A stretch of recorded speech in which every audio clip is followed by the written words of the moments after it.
बच्चों, पिछली कक्षा में हमने रोगाणुओं के बारे में जान लिया था और कई रोगाणु से जो रोग होते हैं उनके नाम को हमने जाना था।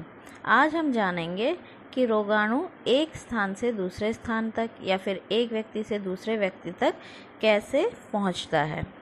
सबसे पहले वायु द्वारा।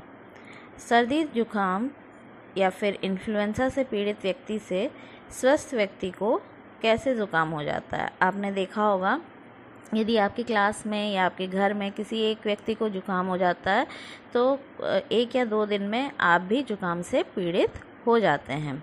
जुकाम से पीड़ित व्यक्ति की छींक के साथ पानी जैसे द्रव की अत्यंत सूक्ष्म बूंदें वायु में फैल जाती हैं।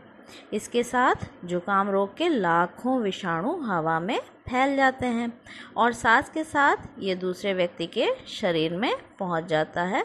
जो स्वस्थ व्यक्ति रहता है वो भी बीमार हो जाता है। दूसरा तरीका है दूषित जल एवं भोजन द्वारा। कई संक्रमण रोग दूषित जल या भोजन को ग्रहण करने से होता है। जैसे हैजा से ग्रसित रोगी के अगर अपशिष्ट पदार्थ हमारे पेयजल में मिल जाता है और हम में से कोई स्वस्थ व्यक्ति उस दूषित पानी को पी लेते हैं तो हम रोगग्रस्त हो जाते हैं।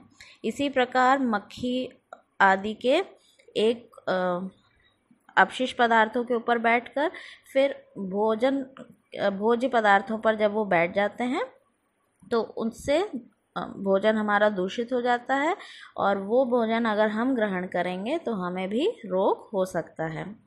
तीसरा तरीका है मिट्टी द्वारा।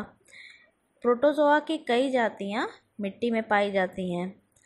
वहाँ अगर सब्ज़ी वगैरह उग रहे हों और मनुष्य उस सब्ज़ी को, फल को बिना धोए उसे खा लेते हैं तो वो प्रोटोजोआ उसके शरीर में प्रवेश कर लेता है। बच्चे, उनकी आदत है कि वो मिट्टी में खेलते हैं। अगर मिट्टी में खेलते हैं तो उनके नाखूनों के अंदर प्रोटोजोआ के अंडे या फिर खुद प्रोटोजोआ उनके नाखूनों में रह सकता है और उसके बाद अगर बिना हाथ धोए उन्होंने भोजन ग्रहण कर लिया तो ये सूक्ष्म जीव उनके शरीर में प्रवेश कर सकते हैं। इसीलिए आपने देखा होगा छोटे बच्चों को फोड़े फुंसी, पेट का केचुआ, पिन कृमि आदि का संक्रमण अधिक होता है क्योंकि वो मिट्टी में खेलते हैं और फिर बिना हाथ धोए भोजन वगैरह ग्रहण कर लेते हैं। और आखिरी संक्रमित व्यक्ति द्वारा। जैसे आप जानते हैं मलेरिया का रोग कैसे फैलता है। जब बीमार व्यक्ति को मादा एनोफिलिस मच्छर काटता है और उसके बाद दूसरे किसी स्वस्थ व्यक्ति को वही मच्छर जब काटे तो मलेरिया का प्रोटोजोआ फैल जाता है, स्वस्थ व्यक्ति के अंदर चला जाता है। इसी तरह डेंगू, चिकनगुनिया ये सब एडिस मच्छर के काटने से फैलता है। मस्तिष्क ज्वर, जिसे जेई कहते हैं, जापानीज एन्सेफेलाइटिस कहते हैं, वो मादा क्यूलेक्स मच्छरों के काटने से फैलता है। इसी तरह आपने कुछ लोगों के पैर देखे होंगे, बहुत मोटे हो जाते हैं, हाथी जैसे उनके पैर हो जाते हैं।